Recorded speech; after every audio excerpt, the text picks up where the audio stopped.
Olá, bem-vindos ao Mentor da Leitura. Hoje a gente vai conversar sobre Os Sobreviventes, esse livro que conta uma história inacreditável de luta pela sobrevivência e que é, na verdade, um episódio real que aconteceu em 1972 nos Andes. Pessoal, então como que eu cheguei a este livro, né? Eu assisti o filme, aquele A Sociedade da Neve, que estava todo mundo falando na Netflix, inclusive eu demorei um pouco para assistir. Eu sei que ele concorreu ao Oscar, mas eu estava um pouco alheia aos filmes do Oscar. E quando eu fui assistir, eu sabia assim vagamente sobre o que era a história, mas eu fiquei muito impressionada com aquilo que eu vi no filme. E eu gostei muito do filme, e obviamente eu fui pesquisar, né, sobre esse episódio e descobri que o filme então é inspirado no livro, que é este livro aqui, né, A Sociedade da Neve. E naturalmente, né, fiquei muito interessada em ler o livro, porque todo mundo que leu este livro diz que o livro é muito melhor do que o filme, o que a gente sempre espera nessas situações. Mas o fato é que lendo sobre este livro aqui, eu descobri que existe outro livro que os leitores consideram melhor, que é esse livro aqui, chamado Os Sobreviventes. A gente não consegue ver muito aqui o título, porque essa edição ela tá bem danificada, né? Ela tá bem velhinha, pode ver que tem até uma fita aqui. E essas duas edições eu encontrei na biblioteca pública aqui da minha cidade. Mas eu quis começar do começo, né? Então eu li primeiro Os Sobreviventes, não só pela questão cronológica, mas porque todo mundo que é meio obcecado com esse caso e leu, consumiu tudo, diz que este livro aqui é o melhor. E olha, realmente é um livro super bem escrito e a história em si, ela é muito impressionante no filme, mas aqui no livro a gente fica ainda mais, é, ao mesmo tempo, encantada ali pela determinação que aqueles jovens têm para sobreviver, mas também a gente fica muito impressionada com as coisas que eles passam e com aquilo que eles decidiram revelar por meio deste livro. Bom, então esse livro ele sai aqui no Brasil nos anos 80. Ele foi escrito por um escritor britânico, que é o Pierce Paul Reid. Ele tem vários livros de ficção, de não ficção publicados, inclusive ele tem uma obra sobre Chernobyl, que é bem conhecida. Ele escreveu um outro livro-reportagem sobre um grande assalto a trem que teve lá na Inglaterra. Então ele já tem uma carreira literária bem consolidada, embora eu confesso que eu nunca tenha escutado falar dele, né, em outra situação, e até pesquisei que outros títulos dele a gente tem traduzido para o português e não encontrei muita coisa não. Eu acho que a obra dele realmente está mais no inglês mesmo, mas pelo que eu pesquisei sobre a vida dele, ele ainda está vivo, né? Ele mora em Londres e tem 80 e poucos anos. E falando um pouco sobre o acidente, né? Caso você não tenha visto o filme ou não saiba nada sobre esse episódio. Foi em 1972, um time de rugby do Uruguai fretou um avião do exército lá uruguaio para ir até o Chile, onde eles iam participar ali de um jogo. Só que no meio do caminho esse avião sofre um acidente e o avião acaba se partindo, né? E cai nos Andes. Então tiveram muitos sobreviventes, tinha 40 e poucos passageiros nesse voo, não eram todos do time, né? Tinham outras pessoas que não tinham uma relação com o time, elas estavam ali só para completar mesmo o número de passageiros.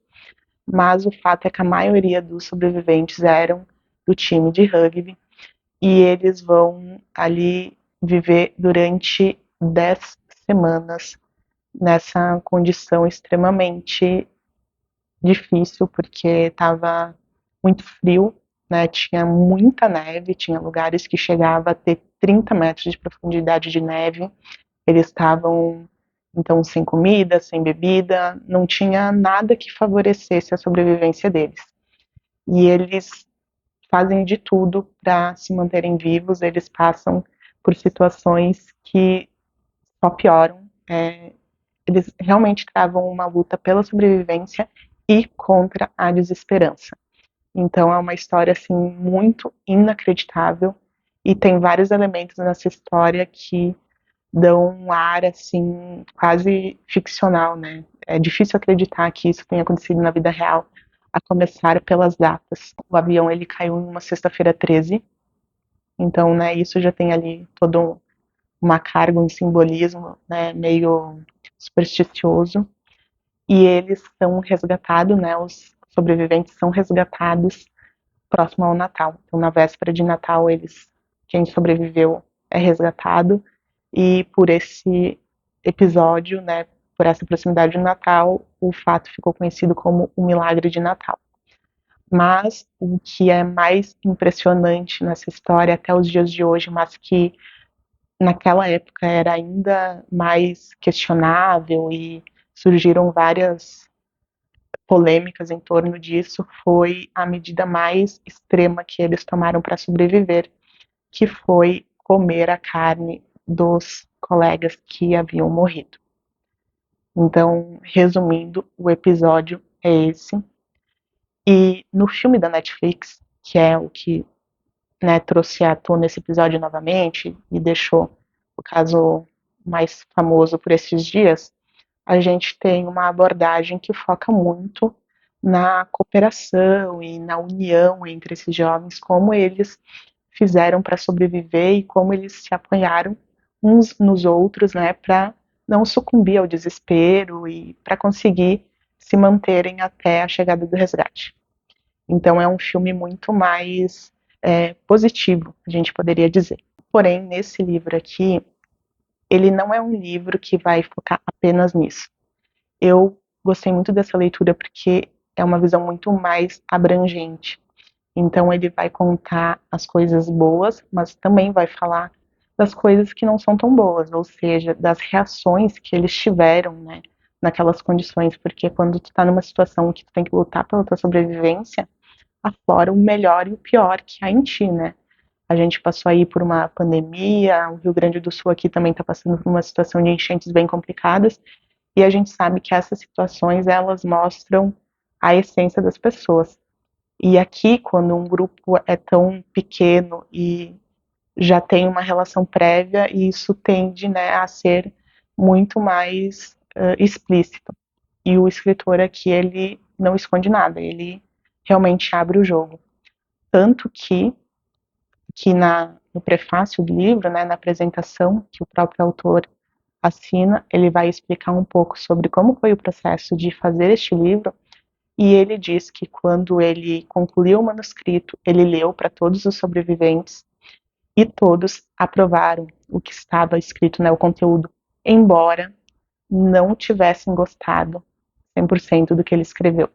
Ou seja, tudo que está aqui tem o aval, né, tem a verificação dos sobreviventes, mas não necessariamente eles gostaram da abordagem que tem aqui neste livro. E uma coisa sobre a relação entre esse escritor e os jovens, né? Quando eu estava lendo a biografia do escritor, eu descobri que ele tem uma relação bem importante com a Igreja Católica. E os jovens desse time também, né, tinham essa ligação porque eles vinham de um colégio católico. E na biografia do escritor tem uma parte lá que diz que ele foi escolhido, foi aprovado pelos jovens para ser o escritor que ia escrever a história deles. Imagino eu que na época deveria ter uma sede enorme, que diversos jornalistas e escritores queriam contar essa história. E, né, tudo me leva a crer que os jovens se identificaram mais com esse escritor por essa ligação católica que ele tinha. Inclusive, a questão do credo religioso, né, é algo que vai pesar bastante quando eles têm que chegar, né, no momento de comer a carne. Mas isso eu vou chegar mais para frente. Bom, então aqui o autor, ele explica, né, desde o começo que ele é um romancista, aqui ele se via muito, né, nesse papel de romancista, inclusive é o seu primeiro trabalho de não ficção, então ele deixa muito claro que ele, por mais que ele tivesse ficado tentado a romancear algumas partes, ele se conteve e ele quis mostrar apenas a realidade e que ele fez o máximo possível para transcrever os diálogos tal qual os jovens falaram para ele. E obviamente ele não fez isso sozinho, né? Ele teve o apoio de pelo menos dois jornalistas, né, que ajudaram ele com toda aquela apuração mais recente do acidente. E algo que contribuiu bastante para esse livro ser fidedigno é que ele foi lançado muito rápido. O acidente aconteceu em 72 e ele apresentou o manuscrito para os rapazes em 73. Então as coisas ainda estavam bem frescas, né, na memória de todo mundo.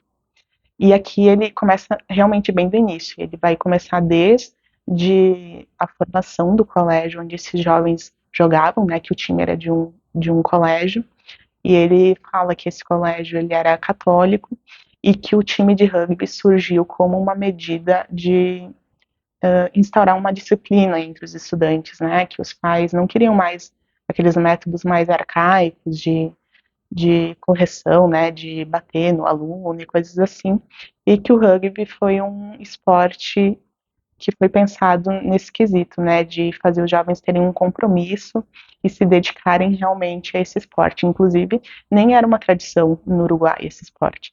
Foi esse time que fez o Uruguai começar a se destacar. Tanto que eles começaram a né, ter vitórias nos jogos e começaram a ser chamados para fora do país. E foi isso que eles foram fazer, né? Nessa ocasião, eles iam até o Chile para jogar.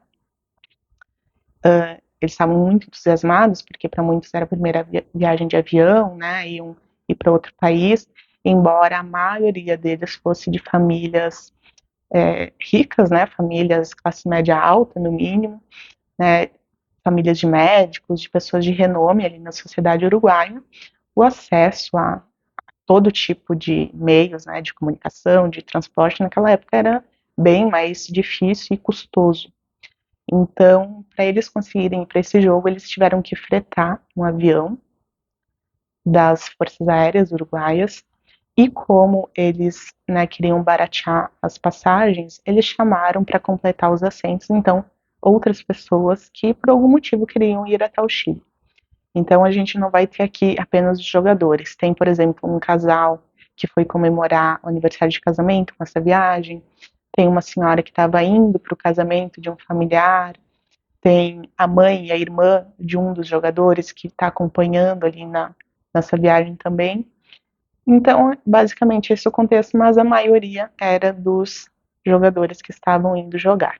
Algo curioso, a viagem ela começa no dia 12 de outubro, que é uma quinta-feira, só que o tempo estava muito instável, tinha muito vento, né, muita neve, então estava complicado de voar. Por isso, na sexta-feira, dia 13, o avião faz um pouso na Argentina, porque ele precisou esperar um pouco o tempo melhorar. E aqui a gente já começa a ver um pouco desses comportamentos, né, típicos dos jovens, mas que no filme a gente não consegue ter tanta noção. E quando eles pararam lá na Argentina, eles ficaram muito indignados com o piloto, porque eles queriam ir de uma vez para o Chile, estavam entusiasmados para seguir a viagem, e o piloto teve que parar porque realmente não tinha condições de voo. E daí eles começam a pressionar o piloto, começam a fazer piadinhas que ele não sabia pilotar e coisas do tipo. E o piloto ali com aquela pressão e também por um fato um pouco técnico que nenhum avião de outra nação poderia ficar em solo estrangeiro por mais de 24 horas. Então ele realmente precisava levantar voo. Então, nessa parada, os jovens compram ali várias coisas para levar para a viagem, e então retomam a viagem, e no dia 13 eles estão sobrevoando os Andes. Os Andes é uma região muito perigosa de sobrevoar, porque existem muitas nuvens, existem correntes de ar que vão para várias direções, e tem picos em diferentes alturas. E foi justamente por essa série de fatores combinados que ocorreu esse acidente.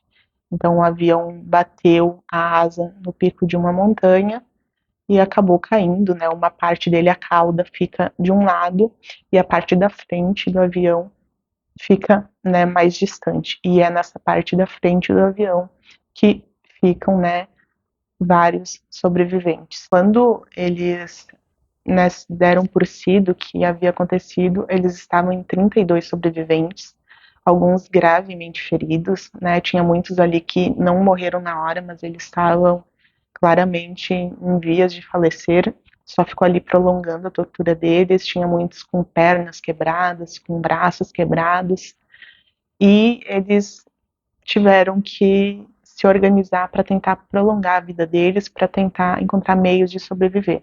E entre esses rapazes que tinham ali cerca de 18, 20 e poucos anos, a gente tinha 3 estudantes de medicina. E esses jovens foram fundamentais ali para encontrar formas de prolongar a vida deles. Então, é um deles, inclusive, que vai esquematizar uma espécie de rede onde os mais machucados, né, poderiam dormir sem ter tanto contato com os outros, porque estava muito frio, chegava a fazer -40 graus, então não tinha forma de ficar fora do avião, principalmente naquele dia que eles caíram, porque estava nevando muito, então é como se não tivesse dia, né, parecia sempre noite, um céu muito fechado, muito frio, então eles tinham que ficar ali espremidos dentro do avião. Imagina, depois de um choque desse, né, o teu corpo todo fragilizado, tem que se espremer entre um bando de pessoas, né, alguns eram muito pesados, tinha rapazes ali com mais de 100 quilos, porque o rugby é um esporte muito de corporal, né, e eles tinham que dar um jeito de sobreviver daquele jeito, né. Na primeira noite foi a mais difícil, porque além, né, de eles ainda estarem processando o que estava acontecendo, tinha essa diversidade de quadros de saúde. Então tinha aqueles com as pernas quebradas, tinha o piloto lá na cabine de piloto, ele ficou preso de um jeito que eles não conseguiam tirar ele, então ele passou a noite toda pedindo para eles levarem uma arma para ele se matar. Tinha aqueles que não tiveram ferimentos físicos, mas que tiveram um choque emocional tão grande que eles não conseguiam atinar de onde estavam. Teve um que perdeu a memória, que esqueceu completamente tudo o que aconteceu até o dia do acidente. Tinha um que não conseguia lidar com os efeitos da altitude sobre o corpo, então ele não conseguia caminhar porque ele logo vomitava.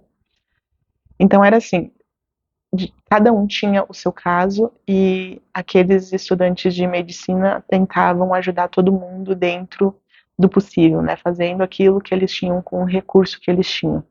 Mas é óbvio que nem todos, né, tinham essa disponibilidade de colocar o outro em primeiro lugar. Então teve aquele que ia pisando em cima dos outros de noite, tinha alguém que queria dormir e mandava aquela pessoa que estava lá agonizando calar a boca porque ele queria dormir. Então, assim, não foi o tempo todo só flores. Eles tiveram, sim, reações decorrentes desse estresse extremo e muitos que fora, né, do acidente, na rotina do clube, tinham a posição de time, de capitão, de líder, tentaram exercer isso lá também, né? Então, o capitão do time, por excelência, ele tinha uma voz mais ativa entre o grupo. Mas isso perdurou enquanto eles tinham esperança no resgate. Porque quando eles caíram, nos primeiros dias, eles pensaram o seguinte: não, vão vir atrás da gente, a gente vai ser resgatado. Então eles acreditavam que seriam, né, que aqueles dias seriam poucos e que logo eles seriam resgatados. Porém, eles conseguiram escutar através do rádio quando as buscas são suspensas, porque eles caíram numa área de muito difícil acesso e um agravante foi que o avião era branco. Então, o branco no meio da neve ficava totalmente invisível para qualquer piloto que sobrevoasse. Inclusive, dá muita agonia quando eles escutam um barulho de helicópteros ou de avião, porque eles vão lá para fora e começam a fazer todos os gestos, e a cada barulho eles têm uma nova esperança de que agora o resgate vem, mas os pilotos nunca enxergavam eles. E no começo eles foram comendo aquilo que eles tinham, né? Tinha um pouco de chocolate que eles compraram na Argentina, tinha bebida alcoólica que eles também, né, compraram para viagem, lanchinhos, coisas do avião, tudo que eles encontraram eles foram comendo e eles iam racionando, né, para durar mais, mas era muito pouco, eram petiscos assim, né, que não tinham nenhum valor nutritivo muito alto e eles estavam no frio, então eles tinham uma demanda de energia muito maior. E, por exemplo, para dormir, né? Para dormir, eles tinham que ficar se dando socos o tempo todo para evitar que a circulação parasse. Então, era uma coisa assim, eles ficavam se revezando, né? Um dorme, o outro fica dando soco. Aqueles que estavam paralisados, né? Que não tinham movimento de algum membro, de dia eles tentavam ficar massageando esse membro para evitar que necrosasse. E, novamente, né, essa foi uma orientação ali daqueles que eram estudantes de medicina. Era um meio também de sobreviver.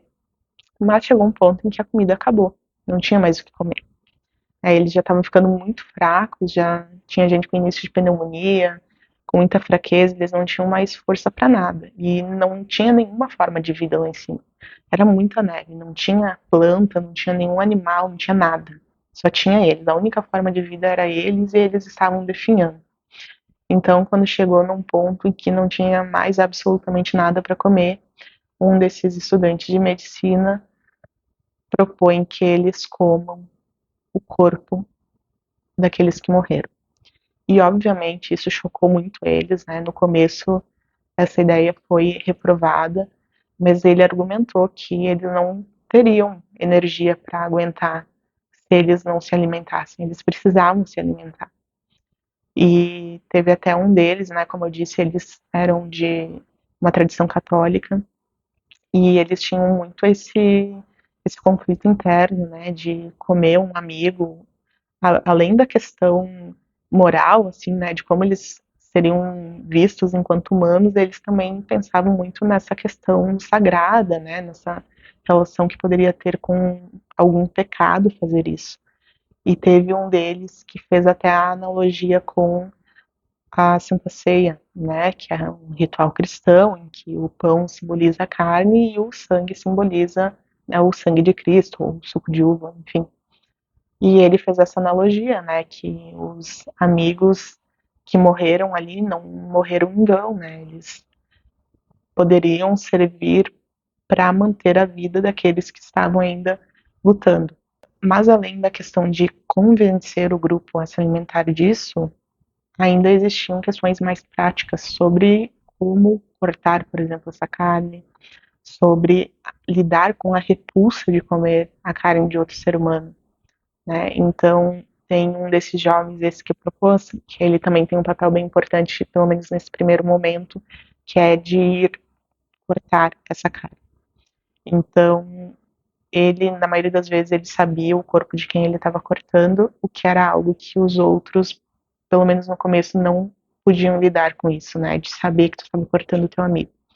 Então, eles fizeram uma espécie de linha de produção em que esse jovem, né, mais disposto, ele cortava os filetes de carne maiores e depois passava para um outro grupo, né, de colegas que faziam as tiras pequenininhas de carne. Então, dessa forma, apenas ele sabia quem estava sendo cortado, né, de quem que era o corpo que ele estava cortando. Aqueles que estavam fazendo as tiras pequenas eram poupados, pelo menos, desse transtorno. Então, eles cortavam essas tirinhas e eles conseguiram fazer fogo. Se o vento não tivesse muito forte, eles conseguiam fazer fogo. Eles pegaram uma chapa de alumínio do avião e eles cozinhavam essa carne. Embora esse estudante de medicina dissesse, defendesse, né, que o ideal era comer a carne crua, porque quando ela era submetida ao calor, ela perdia o potencial nutritivo. E eles estavam comendo justamente por isso. Só que a maioria deles não conseguia suportar a ideia de comer a carne sem passar por esse processo, né? Porque o sabor ficava muito estranho e ficava lembrando muito eles o que eles estavam fazendo. Quando a carne era cozida, então ela tinha um gosto um pouco mais palatável. E eles foram fazendo isso, eles se organizaram para conseguir ter o mínimo de ordem ali. Então, aqueles que não conseguiam fazer nada muito braçal ficavam derretendo a neve para fazer a água. Então, como eles precisavam se hidratar e tudo que eles tinham era neve, eles colhiam a neve e colocavam, fizeram um esquema com de garrafas de plástico ou de bebida que eles tinham, e eles fizeram tipo uma canaleta que ficava batendo o sol e derretia essa neve, né, para gerar água para eles. Ou às vezes eles colocavam dentro de uma garrafa e chacoalhavam até derreter. Só que esse processo exigia muita energia. Então tudo que eles faziam, qualquer passo que eles davam, eles calculavam para não gastar muita energia, porque a energia era a vida, né? Então eles tinham que se manter, tinham que se preservar ao máximo para se manterem vivos. E eles foram assim, né, durante os primeiros dias, até que no 17º dia eles estão dentro do avião dormindo quando acontece uma avalanche. E essa avalanche ela desestabiliza bastante o grupo, porque ali morrem mais uma parte deles. Ficam 17 sobreviventes. E o pior de tudo é que eles não conseguem mais sair do avião durante muitos dias porque uh, começa uma nevasca ininterrupta, então eles não têm condições de sobreviver fora do avião, né, porque está muito frio e porque podem acontecer outras avalanches, e eles passam dia e noite dentro daquele avião, lembrando que alguns deles morreram com a nevasca, então os corpos estão ali dentro. E aí existe outro problema, porque os corpos que eles estavam cortando até então eram das vítimas, né, da queda, e esses corpos estão fora do avião. Só que não tem mais como sair do avião para ir buscar carne, porque a nevasca está muito forte. Então, novamente, eles têm que tomar uma decisão muito difícil, muito conflitante, que é cortar a carne de quem estava até algumas horas atrás ali vivo com eles. E daí, novamente, isso gera uma série de complicações entre eles, porque os mais debilitados que só comiam a carne cozida vão precisar comer a carne crua e alguns não conseguem. Gera muita repulsa para eles. E daí, quando eles estão ali dentro do avião, passando por tudo isso, eles precisam matar o tempo. Então, eles começam a conversar muito. Eles até fizeram uma espécie de jogo onde eles ficavam descrevendo o melhor restaurante onde eles já foram, o prato favorito deles. Tudo girava muito em torno da comida, né? Porque eles estavam realmente famintos. Só que depois de um tempo jogando isso, eles começaram a ver que aquilo, além de ser muito deprimente, poderia fazer mal para o organismo. Porque conforme um colega ficava descrevendo uma comida, eles ficavam gerando suco gástrico. E eles pensaram que aquele suco gástrico poderia gerar úlceras. Então eles tiveram que cessar esse assunto para evitar esse tipo de complicação. Política. Essa foi uma das partes que eu fiquei mais assim, ao mesmo tempo que eu fiquei focada, depois eu pensei que fazia total sentido. Porque, como eu disse, a maioria deles eram de famílias, né, de classe alta, ali do Uruguai, tinham pais estancieiros e donos de indústrias e coisas assim. Mas tinha pelo menos um deles que era totalmente contrário, né? Tinha basicamente uma visão mais esquerdista, enquanto os outros eram mais de direita. E, pasmem, eles brigavam por isso também, naquelas circunstâncias, naquelas condições em que eles estavam lutando pela vida. Isso também foi uma pauta que gerou briga entre eles. Então, a questão de política também eles não poderiam abordar. Falar sobre a família também não dava, porque eles ficavam muito deprimidos, porque ao mesmo tempo em que eles pensavam o que eles fariam com a família deles quando eles fossem salvos, imediatamente se colocava o questionamento: e se não formos salvos? E se ninguém vier nos procurar? Então eles tinham todo esse cuidado de tentar manter o corpo e também o físico. E tem até um momento aqui em que o escritor fala sobre um deles que não trabalhava muito, e essa também é uma questão, né? Tinha aqueles que estavam feridos e que não faziam quase nada ali na rotina deles, de tentar manter o avião limpo, de gerar água, ou de cortar os corpos. E daí tinha aqueles que não gostavam muito disso, porque quando um não trabalhava, os outros tinham que trabalhar mais por ele. Só que tinha um desses rapazes que ele não trabalhava muito, então às vezes os outros ficavam bravos com ele, mas ele tinha um jeito muito engraçado. Assim, o jeito de caminhar, as coisas que ele falava, eram, sabe aquela pessoa naturalmente engraçada? Ele era assim. E o grupo viu ali que ele tinha um valor por isso, porque ele conseguia pelo menos arrancar um sorriso deles. Então, essas pequenas coisas que parecem totalmente, né, insignificantes aqui para quando a gente está numa situação normal, ali fez muita diferença, porque encontrar uma mínima alegria, um motivo idiota para dar uma risada, também tinha um valor muito importante para eles. Então, por esse motivo, eles meio que relevavam a preguiça, né, segundo eles, desse outro companheiro que não fazia muita coisa ali na rotina do avião. Depois que passam esses dias ali da nevasca, que eles conseguem sair, eles chegam à conclusão de que eles precisam ir em busca do socorro, porque se eles ficarem passivos esperando, eles vão morrer ali naquelas montanhas cobertas de neve e ninguém nunca vai achar nem os corpos deles. Então eles começam a seletiva para ver quem vai ir em busca de socorro. Deles chegam nos 3 mais bem preparados fisicamente, né? Lembrando que o rugby é um esporte que exige muito fisicamente, e eu acho que se não fosse um time de rugby, provavelmente teria morrido todo mundo muito antes, né? Eles tinham essa espécie de sobrevida garantida pelo porte físico deles. Então eles selecionam os 3 mais bem preparados fisicamente para ir em busca de socorro. E esses 3 jovens, eles começam a se preparar, ou seja, eles precisam de muita energia. Então eles ganham alguns privilégios ali entre eles. Então, por exemplo, se um desses 3 escolhidos decidisse comer a minha porção de carne, eu tinha que ceder, porque ele está indo pelo bem do grupo. Então aqui também tem algumas divergências entre eles, tem um deles que meio que tira vantagem disso quando não é necessário, enfim, né? Tem vários conflitos ali entre eles também. Mas o fato é que esses 3 ganham privilégios de dormir onde querem, de ficar nos lugares mais quentes, de comer mais, porque eles precisam estar muito dispostos para encarar a jornada que eles vão ter até o Chile.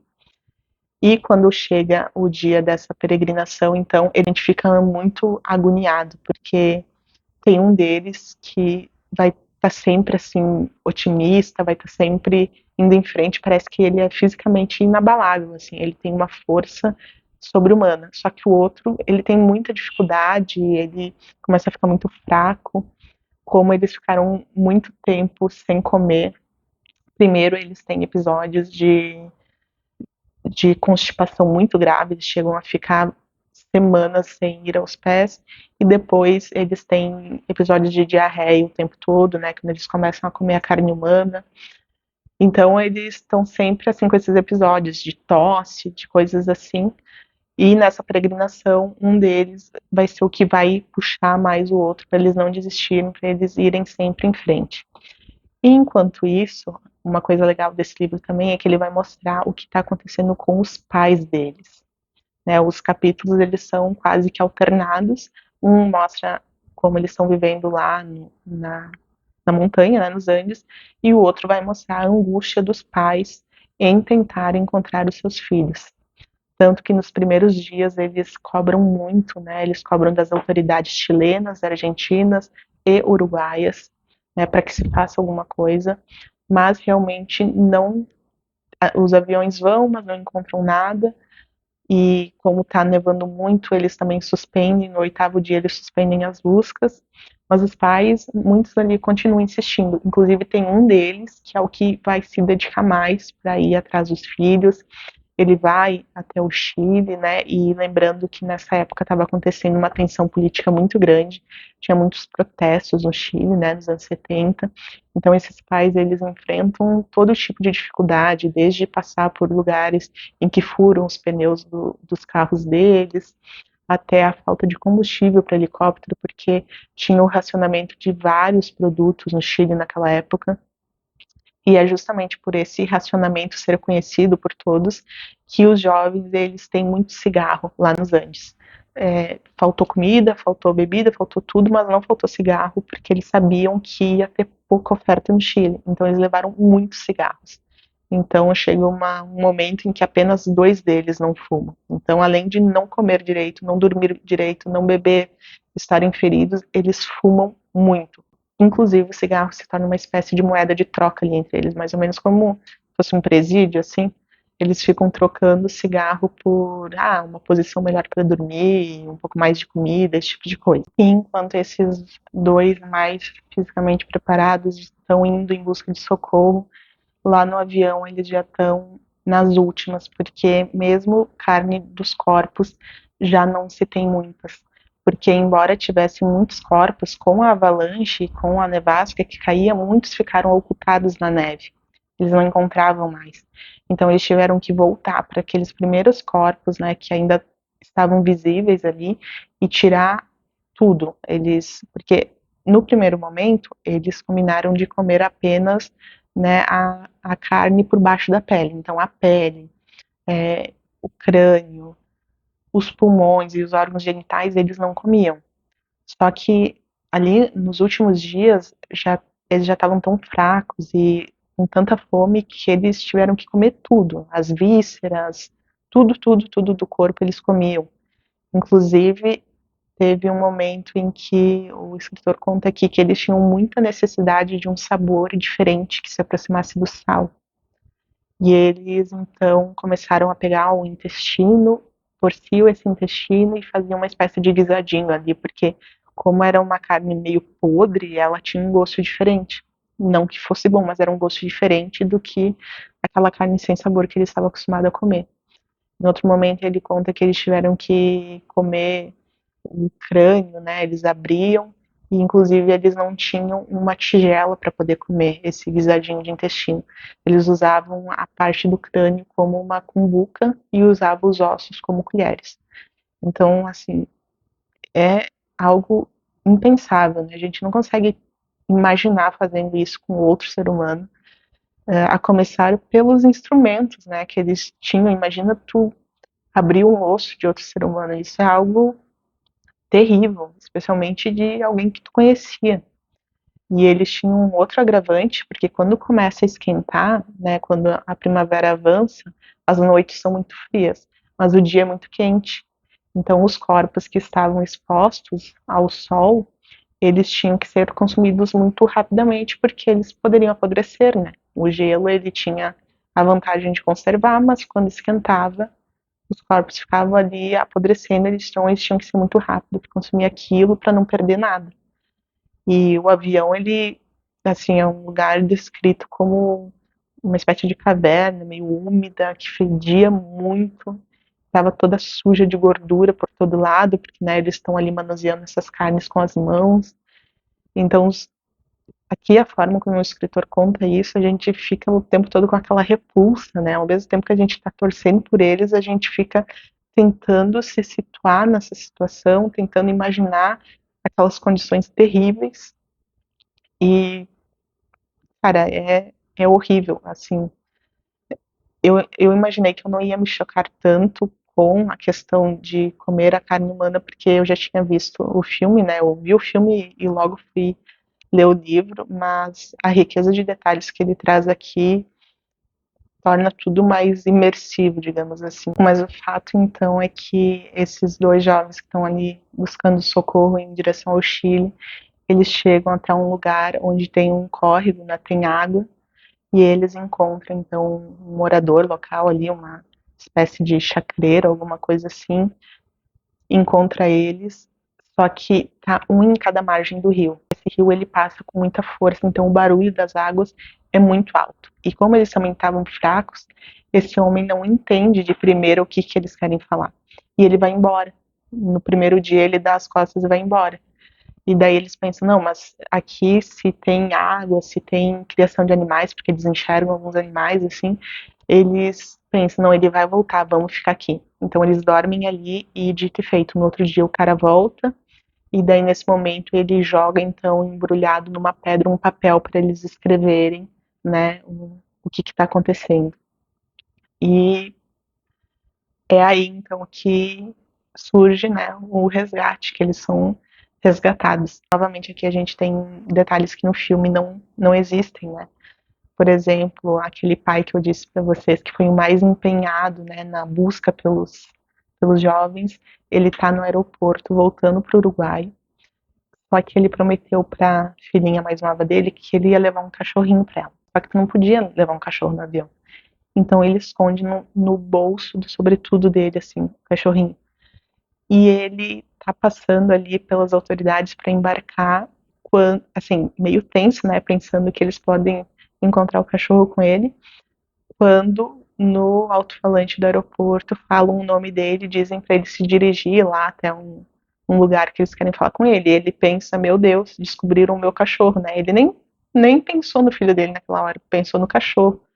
E quando ele chega lá, eles falam para ele, né, que os rapazes foram encontrados. E daí, então a notícia se espalha ali entre os pais, não com a velocidade que seria hoje, né, porque tinha uma dificuldade de comunicação também, mas todo mundo começa a saber, a imprensa, né, já fica sabendo disso, e daí é um alvoroço, assim, incomparável, né, ele fala aqui que a forma como eles foram recebidos no Uruguai se equivale apenas à forma como o país celebrou a Copa do Mundo em que a seleção uruguaia ganhou, né, que foi algo, assim, que comoveu demais o país, que foi muito surpreendente, porque todo mundo já tinha dado eles como mortos, né?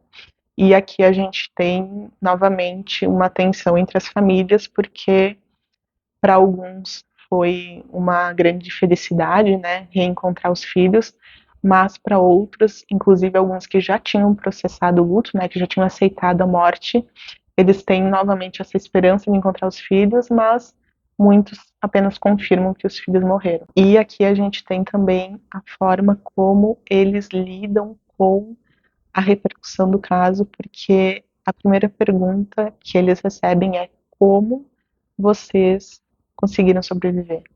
Então eles fizeram uma espécie de pacto para não contar sobre o consumo da carne humana. E isso funciona durante um tempo, porém um dos socorristas acaba vazando uma foto deles, né? Uma foto que tem lá nos Andes, ele fotografou. Ah, só comentando, o resgate ele foi feito em 2 dias, porque no primeiro dia dos resgates, eles pegaram 8 desses jovens, levaram para o hospital, e quando eles iam voltar, o tempo estava muito ruim, né? As condições não eram favoráveis, porque o helicóptero ele não podia pousar, porque como era só neve, a neve não ia aguentar o peso do helicóptero. E ao mesmo tempo ele não podia ficar em qualquer lugar, porque não tinha muito espaço lá.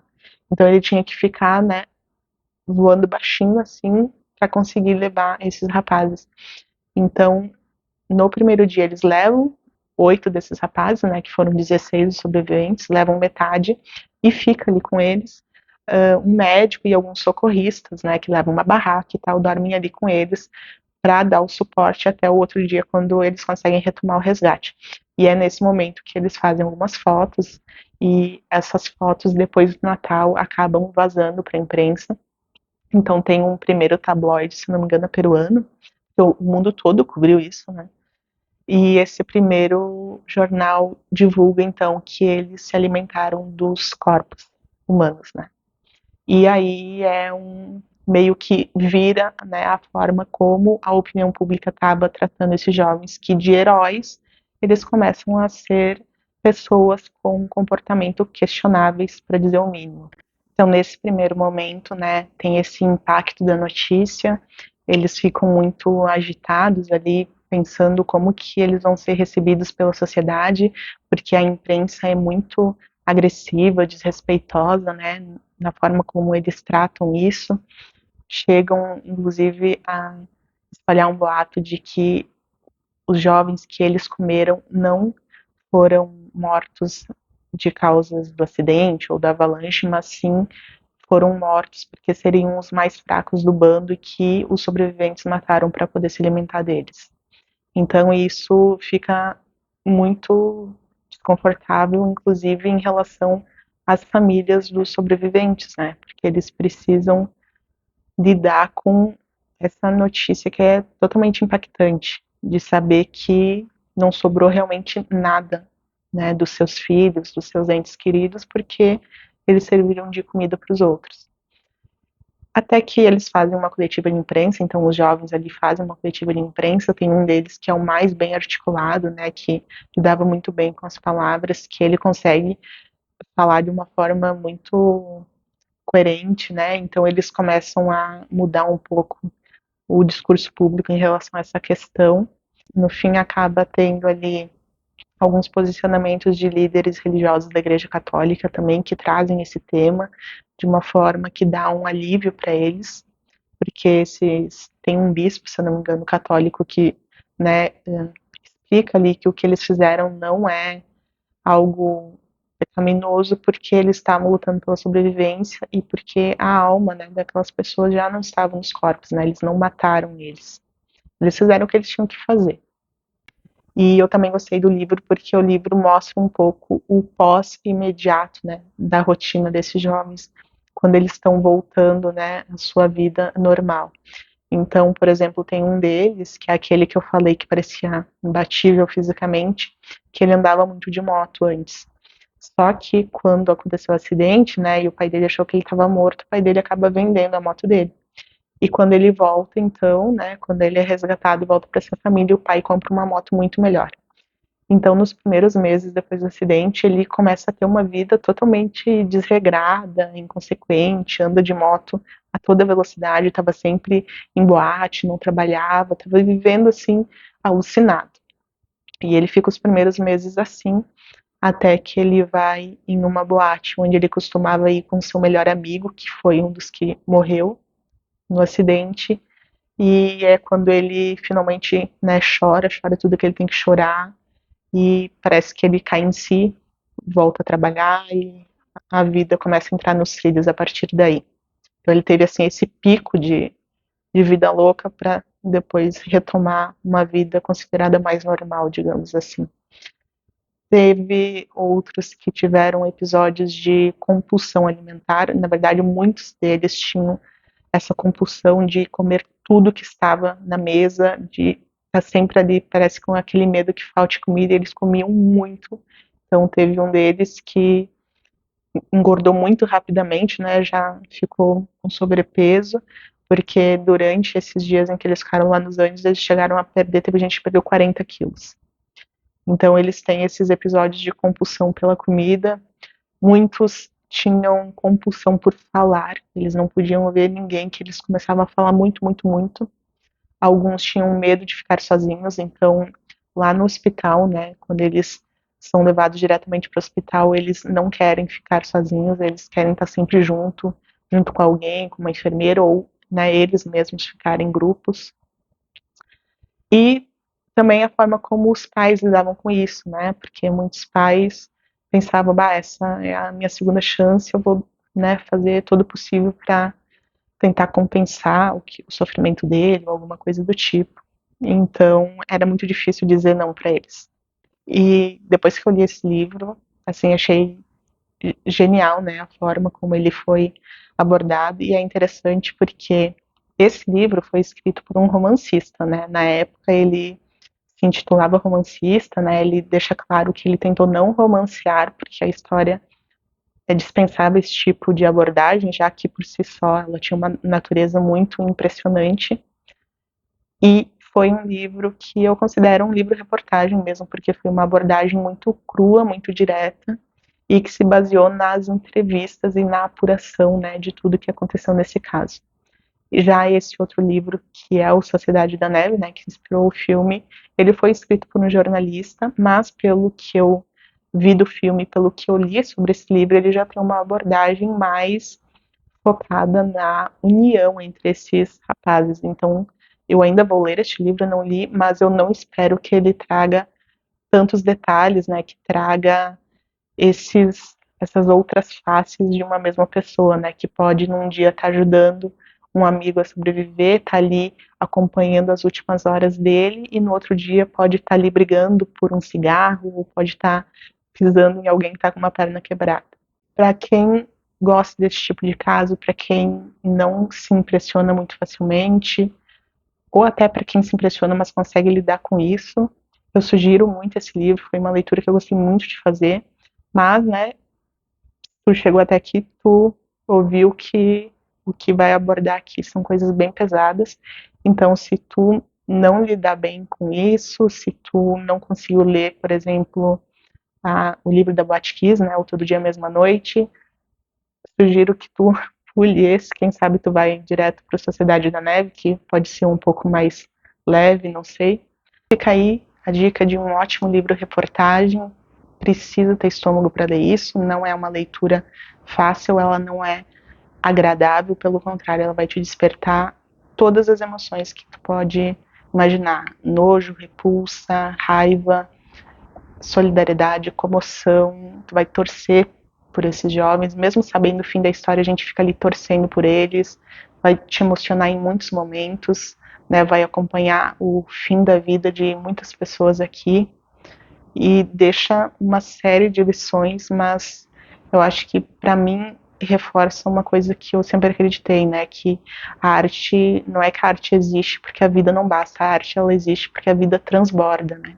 Então eu acredito que esse livro ele perpetuou esse episódio, esse ocorrido, e quem lê isso com certeza vai enxergar a vida e também os extremos que a gente alcança pela sobrevivência de outra forma. Mas e tu já leu esse livro? Tu já leu algum livro ou assistiu algum documentário, algum filme sobre esse episódio? Me conta aqui nos comentários, por favor. Se tu gostou dessa resenha, já deixa o teu like e se inscreve no canal para acompanhar as próximas leituras. Um abraço e até a próxima.